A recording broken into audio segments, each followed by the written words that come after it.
Haman's plot to destroy the Jews. 3 After these events, King Xerxes honored Haman son of Hammedatha, the Agagite, elevating him and giving him a seat of honor higher than that of all the other nobles. To all the royal officials at the king's gate knelt down and paid honor to Haman, for the king had commanded this concerning him, but Mordecai would not kneel down or pay him honor. 3 Then the royal officials at the king's gate asked Mordecai, "Why do you disobey the king's command?" For day after day they spoke to him, but he refused to comply. Therefore they told Haman about it to see whether Mordecai's behavior would be tolerated, for he had told them he was a Jew. 5 When Haman saw that Mordecai would not kneel down or pay him honor, he was enraged. 6 Yet having learned who Mordecai's people were, he scorned the idea of killing only Mordecai. Instead, Haman looked for a way to destroy all Mordecai's people, the Jews, throughout the whole kingdom of Xerxes. 7 In the 12th year of King Xerxes, in the first month, the month of Nisan, that is, the lot was cast in the presence of Haman to select a day and month, and the lot fell on the 12th month, the month of Adar. 8 Then Haman said to King Xerxes, "There is a certain people dispersed among the peoples in all the provinces of your kingdom, who keep themselves separate. Their customs are different from those of all other people, and they do not obey the king's laws. It is not in the king's best interest to tolerate them. 9 If it pleases the king, let a decree be issued to destroy them, and I will give 10,000 talents of silver to the king's administrators for the royal treasury." 10 So the king took his signet ring from his finger and gave it to Haman, son of Hammedatha, the Agagite, the enemy of the Jews. 11 Keep the money, the king said to Haman, and do with it, people, as you please. 12 Then on the 13th day of the first month the royal secretaries were summoned.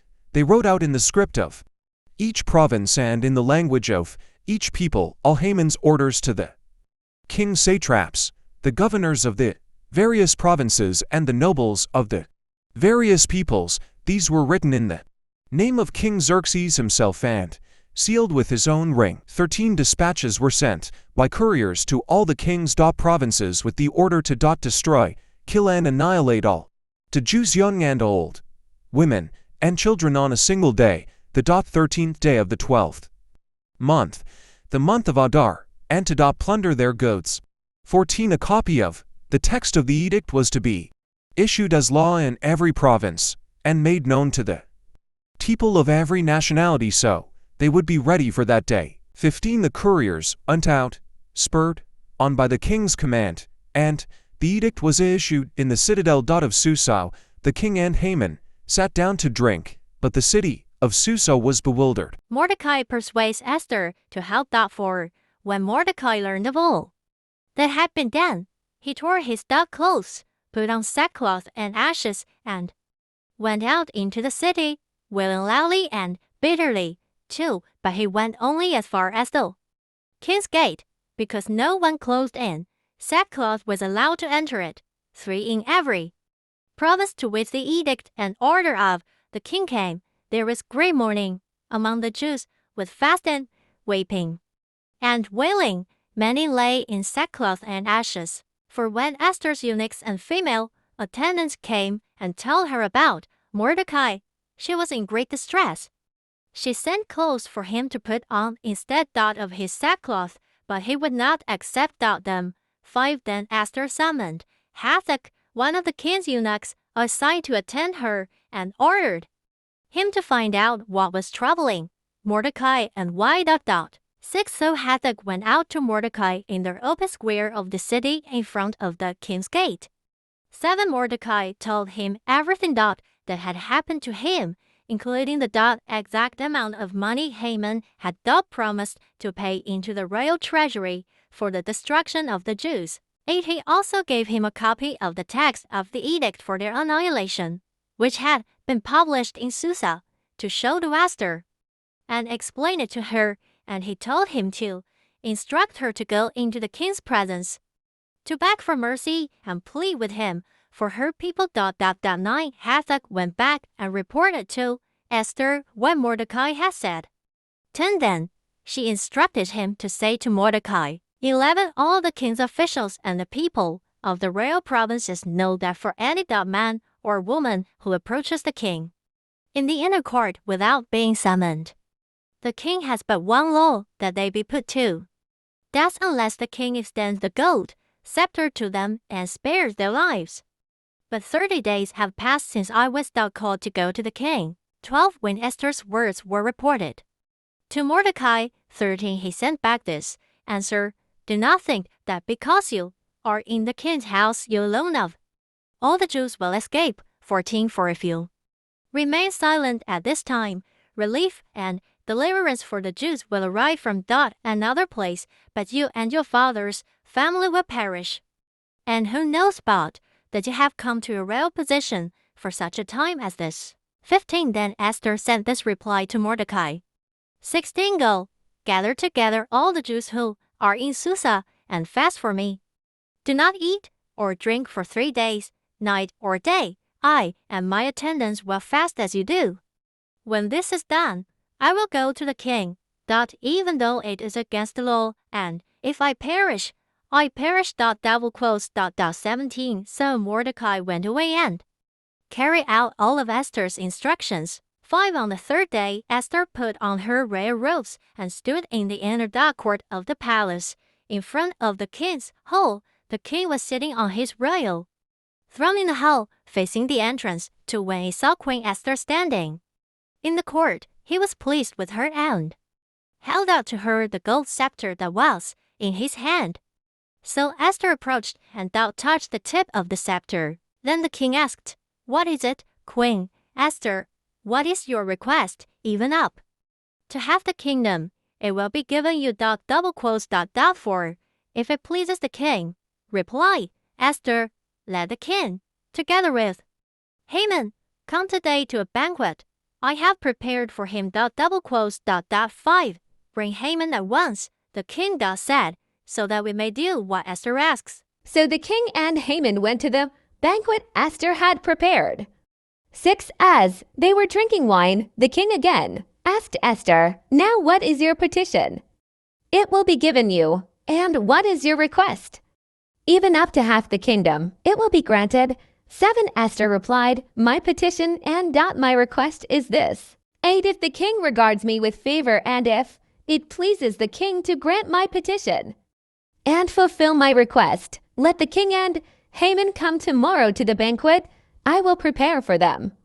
Then I will answer the king's question. Haman's rage against Mordecai. 9 Haman went out that day happy and in high spirits, but when he saw Mordecai at the king's gate and observed that he neither rose nor showed fear in his presence, he was filled with rage against Mordecai. 10 Nevertheless, Haman restrained himself and went home. Calling together his friends and Zeresh, his wife. 11 Haman boasted to them about his vast wealth, his many sons, and all the ways the king had honored him. And how he had elevated him above the other nobles and officials. 12 And that's not all, Haman added. I'm the only person Queen Esther invited to accompany the king to the banquet. She gave, and she has invited me along with the king tomorrow. 13 But all this gives me no satisfaction as long as I see that Jew Mordecai sitting at the king's gate. 14 His wife Zeresh and all his friends said to him, Have a pole set up, reaching to a height of 50 cubits, and ask the king in the morning to have Mordecai impaled on it, then go with the king to the banquet and enjoy yourself. This suggestion delighted Haman, and he had the pole set up. Mordecai honored. 6 That night the king could not sleep. So he ordered the book of the Chronicles, the record of his reign, to be brought in and read. To him. 2 It was found recorded there that Mordecai had exposed Bigtana and Teresh, 2 of the king's officers who guarded the doorway, who had conspired to assassinate King Xerxes. 3 What honor and recognition has Mordecai received for this? The king asked. Nothing has been done for him. His attendants answered. For the king said, Who is in the court? Now Haman had just entered the outer court of the palace to speak to the king about impaling Mordecai on the pole he had set up for him. 5 His attendants answer Haman, is standing in the court. Double quotes. Bring him in. The king ordered. 6. When Haman entered, the king asked him, what should be done for the man the king delights to honor? Haman thought to himself, who is there that the king would rather honor than me? 7. So he answered the king, for the man the king delights to honor. 8. Have them bring a royal robe the king has worn, and a horse the king has ridden, one with a royal crest placed on its head. 9. Then let the robe and horse be entrusted to one of the king's most noble princes. Let them robe the man the king delights to honor, and lead him on the horse through the city streets, proclaiming before him, this is what is done for the man the king delights to honor. 10. Go at once, the king commanded Haman, get the robe and the horse and do just as you have suggested for Mordecai the Jew, who sits at the king's gate.